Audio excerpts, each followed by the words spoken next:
Okay, Smeargle here, bringing you the Week 2 D-League recap for the PWC. Wait, that came out completely wrong, but I'm not going to restart this time. Uh, we are here for the recap of Week 2 of the PWC D-League. The first game I'm going to talk about is not this one on your screen, not this one. It's going to be, what's his face? Joel of the Philadelphia Fanpies versus Sale Excadrilles, coached by Gamer RB.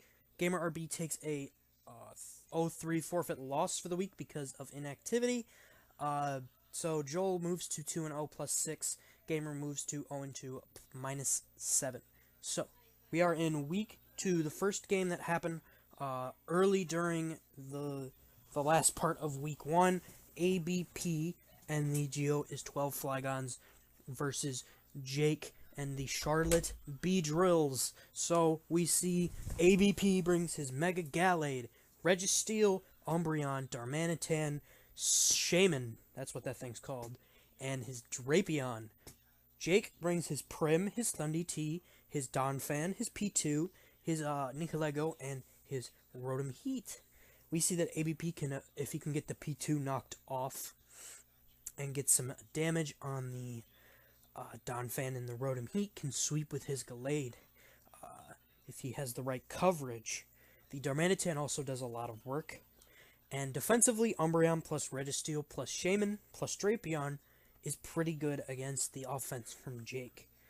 If it just so happens that the Shaman and the Drapion are defensive.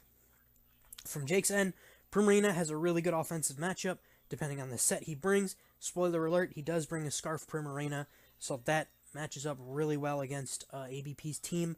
If that's not a Scarf Drapion to offensively check it, or the Registeel is dead, because he does not have that many switch-ins, aside from maybe Shaman. Thundurus also has a pretty good late-game matchup. If he's the Focus Blast, potentially, for the Umbreon or the Registeel. B2 plus Donphan plus Rotom Heat is his defensive core of choice, which freely allows him to check stuff like the Darm,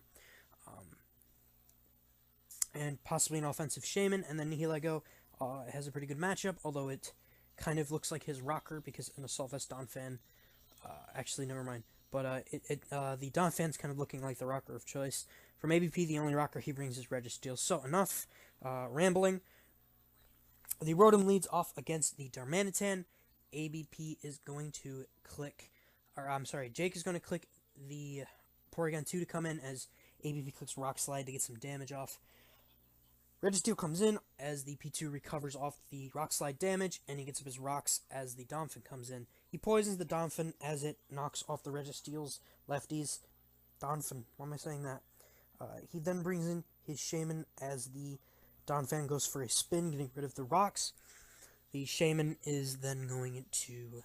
I'm sorry, he's going to bring in his Rotom Heat, Jake is, as ABP makes a play, and Leech Seeds. ABP synthesizes, predicting himself to be slower, or probably just being retarded, as the Nihilego comes in off a Volt Switch, and then he doubles back into his Rotom, predicting the Registeel to come in. All decent plays. ABP brings in his Umbreon as Jake overheats and makes the safe play. ABP protects, scouting to see what the Rotom wants to do, seeing if he will actually Volt Switch. ABP then stays in with his Umbreon as Jake Volt Switches in his P2. ABP is going to miss a Toxic on the P2, which is really bad. He then poisons as the P2 tries to Toxic the Umbreon. He then brings in his Drapion as Jake doubles into Donphan, covering both the Registeel and the Drapion coming in. ABP switches into his Shaman as it gets its leftovers knocked off. And then the Donphan proceeds to be switched out into the Rotom again, as ABP once again goes for the Leech Seed, expecting the safe switch. He then synthesizes up, wasting a PP for no reason. But the Nihilego is going to come in. ABP then switches in his Registeel, as it is relatively safe coming in this time. As Jake clicks Sludge Wave, ABP then tries to Toxic an incoming Rotom, potentially, or an incoming P2, but he actually hits the Donphan. ABP then goes into his Shaman yet again, as the Donphan clicks Earthquake. ABP then Seed Flares as Nihilego comes in, takes a decent chunk of damage, and then the Thundy comes out. Jake makes an offensive switch. His ABP goes into his Umbreon, and the Umbreon is in range of 2 Focus Blasts, but after a Protect it wouldn't be. So Jake makes an offensive switch into his Primarina as ABP protects to scout what the Primarina it locks itself into. Jake goes into Rotom Heat expecting the Registeel to come in on the Moonblast, which is exactly what ABP does. ABP then proceeds to let his Registeel take the Overheat and get up his rocks, expecting a prediction. ABP then brings in his Darmanitan on an offensive play as the Donphan comes out. ABP blitzes the Donphan and unfortunately misses out on a potential roll, meaning his rocks stay off the field. The Donphan proceeds to die to the Toxic, and on turn 28, the first Mon finally dies. ABP then blitzes the Primarina on a sack for his Darmanitan, which makes sense.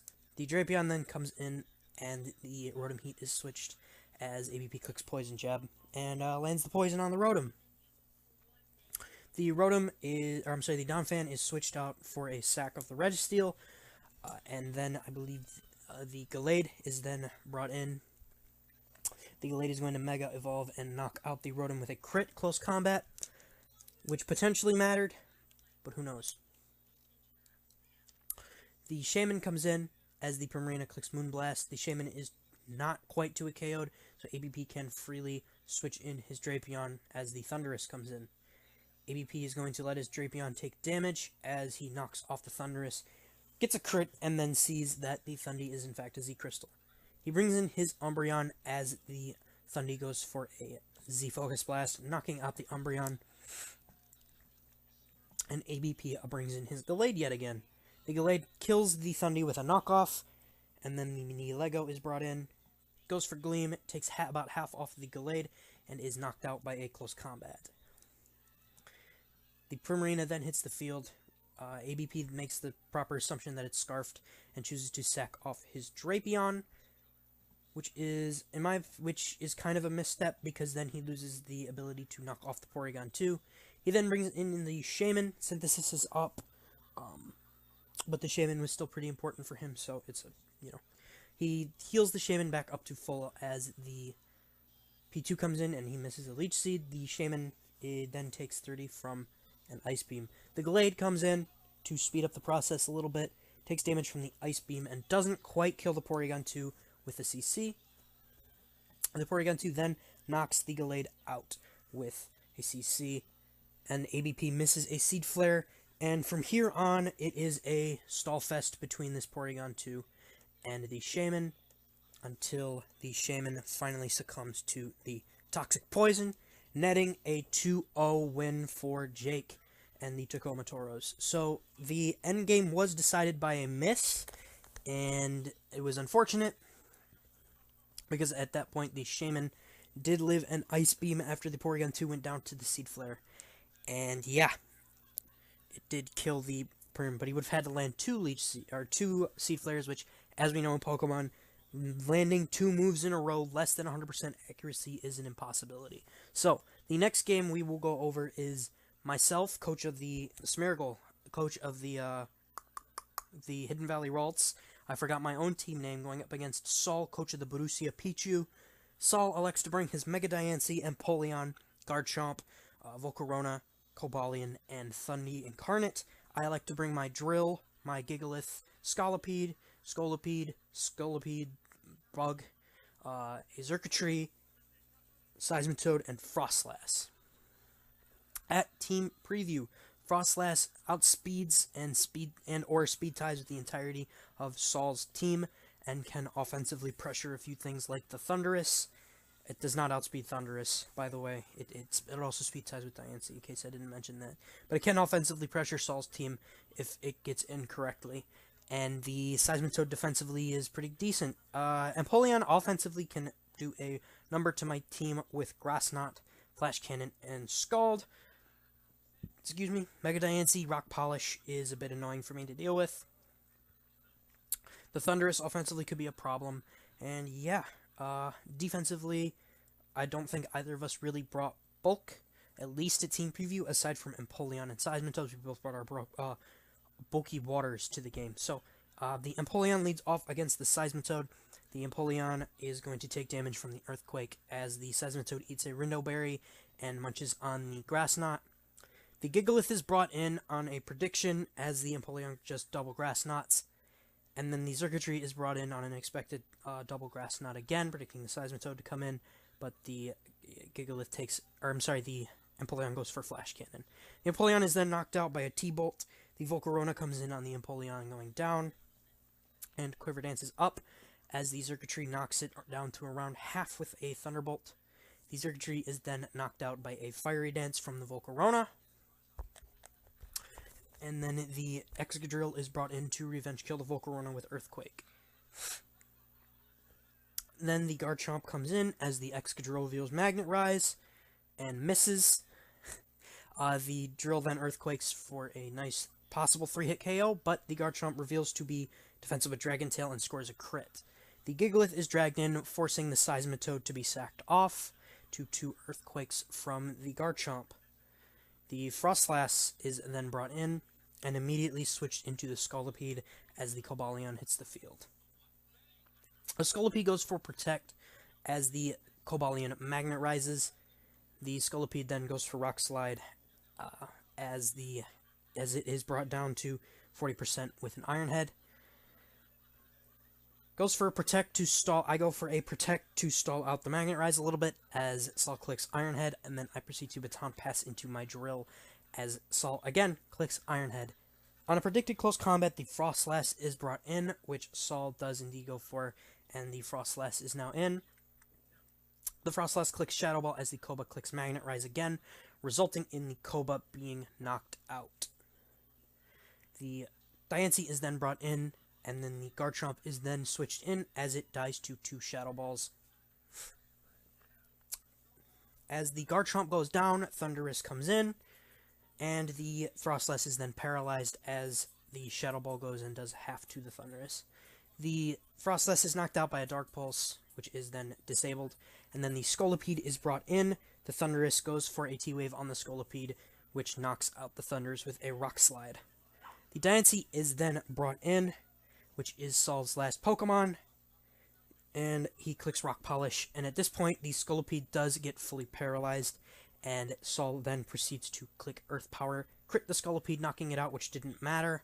The Gigalith is then brought in, reveals to not have anything that can one-shot the Diancie, as an Earth Power is enough to two-shot the Gigalith, and then the Drill proceeds to come in and die. So, Saul wins this game 1-0 off of a paralysis late game. I was, on my side, the game was pretty much just decided by paralysis, and it was probably the saltiest someone was after a game this week. And yeah, I do believe that is the end of talking about this game. Different plays could have been made late game. I could have gone into my Gigalith as opposed to Scolipede on the Thundurus. And yeah, that was just, it was a game. So yeah, that game is over. We will now talk about Jellicent, OP Jellicent, whatever coach the Enister Agrons versus Nathaniel, coach of the Dallas Staravias. Nathaniel brings his Mega Steelix, Kyurem Black, Mimikyu, Virizion, Silvally, and Starmie, not Staryu, not Staryu. As OP Jellicent brings his Leavanny, his Mega Aggron, Latios, his Kyurem, his Mineshow, and his Staraptor. At Team Preview, webs look really good against Nate's team from Jellicent's side, because that allows the Staraptor to outspeed potentially his entire team, and cause a lot of problems, as well as the Aggron. I'm sorry, not the Aggron, the Mienshao. Just, it seems as if Jellicent kind of brought some sort of hyper offense with Leavanny, Mega Aggron for rocks, and then just 4 offensive threads. Nathaniel elects to take more of a balanced route, potentially 3 defensive mons on his team being potentially Starmie, potentially Silvally, and most likely Mega Steelix, and then 3 offensive Mons. Potentially could be defensive as well. Actually, his whole team could potentially be bulky team PV, like I said. The Virizion looks really good. As soon as the Raptor, if the Raptor doesn't reveal to be Scarf, or if he can keep the webs clear with Starmie. The Steelix looks like a defensive annoyance for a lot of Jellicent's offense, aside from a Mienshao and a potential Banded Raptor.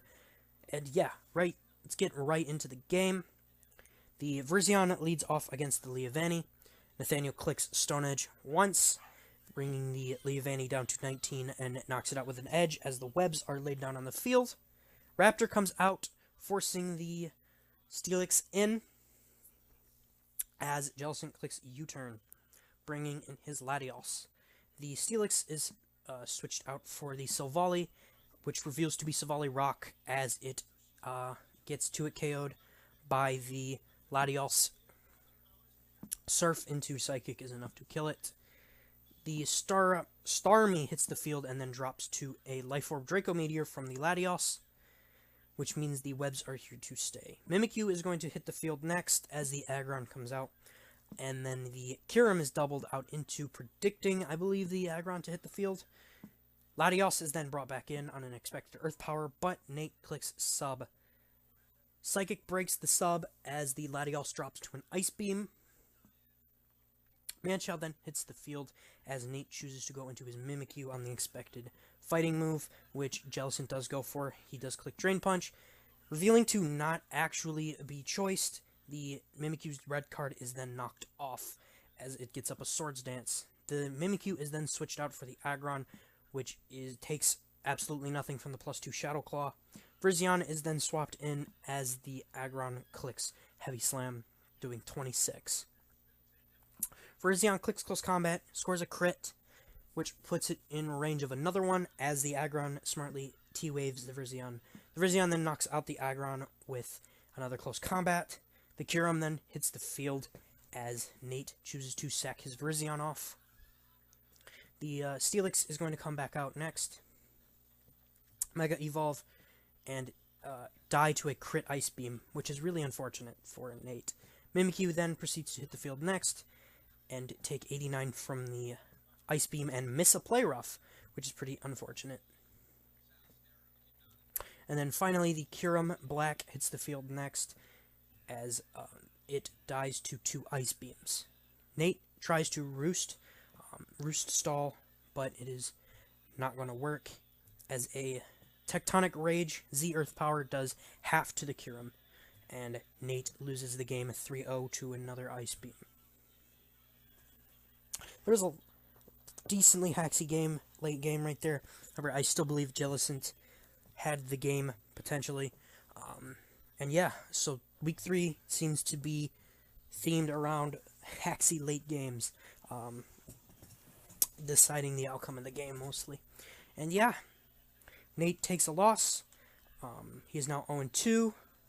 Jellicent is currently 2-0.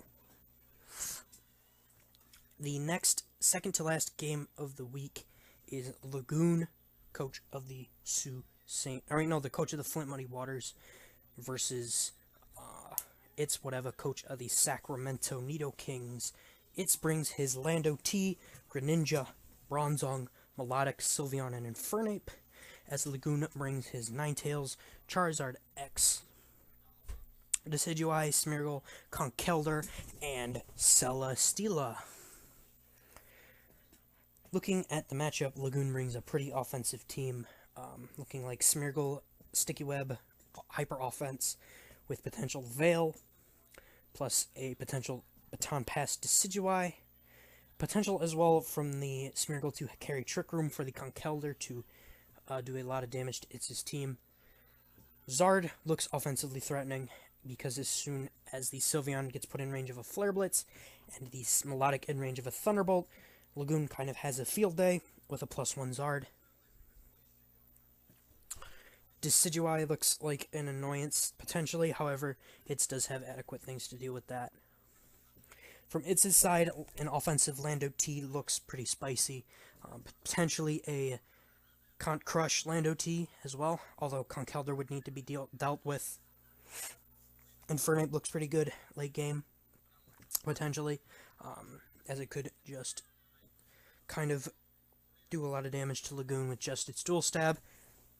And yeah, that is going to be it for the team preview. The Infernape leads off against the Conkeldurr as it fakes out the Conk for a good 11%. The Sylveon switches in as Lagoon clicks Drain Punch with his Conk doing 30 to the Sylveon. The Conk is then switched out for the Celesteela as it makes a safe play and Hyper Voices.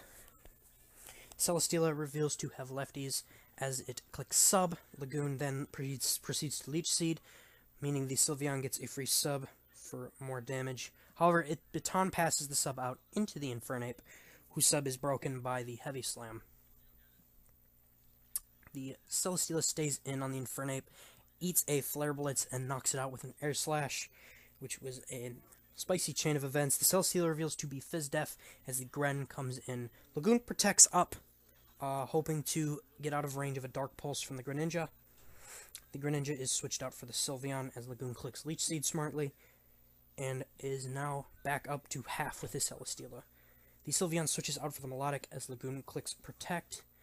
The Melodic's Flame Orb activates as the Celesteela heals more. Melodic clicks Magic Coat, reflecting the Leech Seed back at the Celesteela, hindering its recovery. Decidueye is switched in for the Celesteela. The Melodic Scalds, doing no damage to the Decidueye. The Decidueye then proceeds to Bloom Doom the Melodic for most of its health, putting it in range of the burn as the Melodic gets more damage with the Scald and then falls. Gren comes out and knocks out the Decidueye, successfully revenge killing it. The Conk comes in as the Bronzong is switched in. Lagoon clicks the safe Drain Punch, doing a lot of damage, and proceeding to actually 3-hit KO the Bronzong as the rocks are laid up. It brings in his Lando, not wanting to lose his Bronzong quite yet. The Conk Drain Punches the Landorus for very little damage. Zong is switched in again as Lagoon reveals the Ice Punch. Conk is switched out for Celesteela as the Bronzong clicks Psychic, reveals to be special. Celesteela then Leech Seeds the Bronzong as the Bronzong reveals Heal Block, preventing the Celesteela from getting any recovery from the leftovers or the Leech Seed. Lagoon flinches the Bronzong with an Air Slash. The Bronzong is switched out for the Greninja as Lagoon proceeds to click Heavy Slam, doing 40 to it. He protects on the Greninja, seeing what it wants to do. He then switches in his Smeargle to sack it to the second Hydro Pump, and the Smeargle goes down. The Conk comes back in as Lagoon proceeds to click Drain Punch on the Bronzong being sacked off. Conk is back at full. Sylveon hits the field next. Conk switches, and the Celesteela is sacked off to the Hyper Voice. The Charizard then hits the field. Mega evolves and clicks Flare Blitz, knocking the Sylveon out. The Landorus is then brought back in on the Charizard. Charizard goes for Flare Blitz, knocking the Lando down to a quarter of its health and dying to the recoil as the Lando clicks Swords Dance. Ninetales then proceeds to hit the field and knock out the Greninja that switches in with a Freeze Dry. The Landorus then proceeds to hit the field next, and the Ninetales clicks Freeze Dry again, knocking that out. Lagoon wins the game 2-0, and yeah, it takes a loss. I believe it is now 1-1. Lagoon is now 1-1 as well. Yeah, just a relatively good game from both sides. And the final game of the week is one that needed to be redone, as there were some issues on the document with Mons that were thought to be not on a team, but were actually on a team.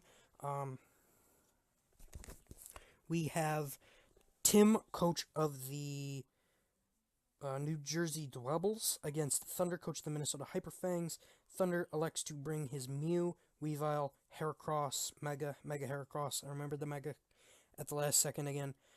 Hitmontop, Momola, and his Galvantula, as Tim brings his Emboar, Crustle, Slurpuff, Zangoose, Goth, and his Rotom Cut.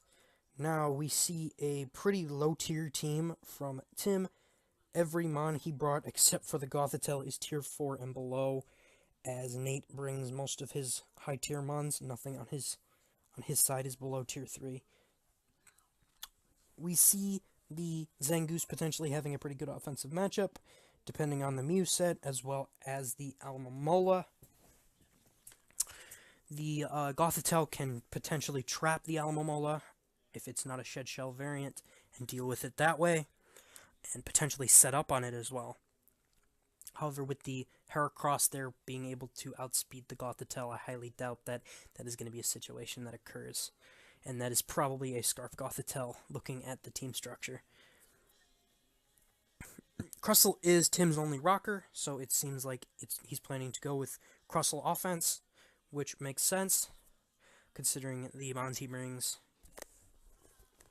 From Thunder's side, he brought a pretty fat team, potentially. Hitmontop plus Mew plus Alomomola is a pretty solid defensive core in of itself, and looking at Tim's team, it is pretty solid here as well. The only potential being possibly Slurpuff being a bitch.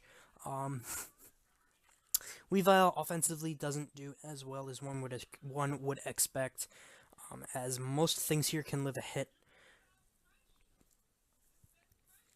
Excuse me, aside from a potential Colberberry Goth, well, not Colberberry, Colberberry would live a hit, and Rotom Heat. Webs look decent as well. So, enough rambling. Last game of the week, we see the Emboar lead off against the Galvantula. The Galvantula Volt switches out on the Emboar, and the Alomomola is brought in as the Emboar clicks the Flare Blitz, takes the Rocky Helmet plus the recoil damage, and then wild charges the Alomomola, falling to Wild Charge recoil plus Rocky Helmet. The Goth is then smartly brought in and clicks Calm Mind as the Aloe clicks Protect and then poisons the Goth. The Goth sets up another Calm Mind. The Aloe clicks Wish as Tim sets up yet another Calm Mind. The Goth also is as well revealed to be a lefties variant. Tim, rests off the Toxic Poison as Thunder heals his Aloe up with the Wish. Tim is asleep, and this is going to be a bit of a process. The Aloe clicks Scald again. Wish is thrown up in the air as the Goth proceeds to get to +5 and knock out the Aloe with Thunderbolt. The Weavile is then brought in to knock the Goth down in health, getting rid of its leftovers, as the Weavile then barely lives the Thunderbolt on 10% and knocks out the Gothitelle. The Crustle then goes in. The Crustle is then sent out and sets up the rocks as the Hitmontop hits the field, clicking Earthquake for 20% as the Hitmontop takes a Toxic from the Crustle. The Crustle takes 37 from the Hitmontop close combat and knocks off the Hitmontop's Assault Vest. The Hitmontop spins away the rocks as Tim clicks Stone Edge and scores a crit, doing 46, putting the Hitmontop in range of Toxic on the next turn. The Hitmontop close combats as Tim lays up his rocks again, and the Hitmontop falls, meaning the rocks are up for the rest of the game on Thunder's side. Thunder knocks out the Crustle with a Volt Switch, and then sends in his Mew. Tim proceeds to respond by bringing in his Slurpuff, which takes half from a Psychic, eats the Citrus Berry, and sets up a Belly Drum, putting it at a quarter health, and at +6 with the Unburden boost. The Mew drops to a Play Rough. The Galvantula is sent out, and it drops to a Return. The Weavile then is sent out and falls to the rocks, and the Heracross is then sent out. Mega evolves and dies to a Return. So, Galvantula tank, Tim wins this game 3-0 with the Rotom Mow and the Zangoose never hitting the field, and the low-tier heroes prevail. Not too many things I can comment on about this game. A pretty clean Slurpuff sweep, and it seemed as if he really wanted that Alomomola overly killed. So yeah, pretty solid game from Tim. This puts him at 1-1 and a neutral differential. Thunder drops to 0-2, 5, I believe. So yeah, that is going to be it for the recap.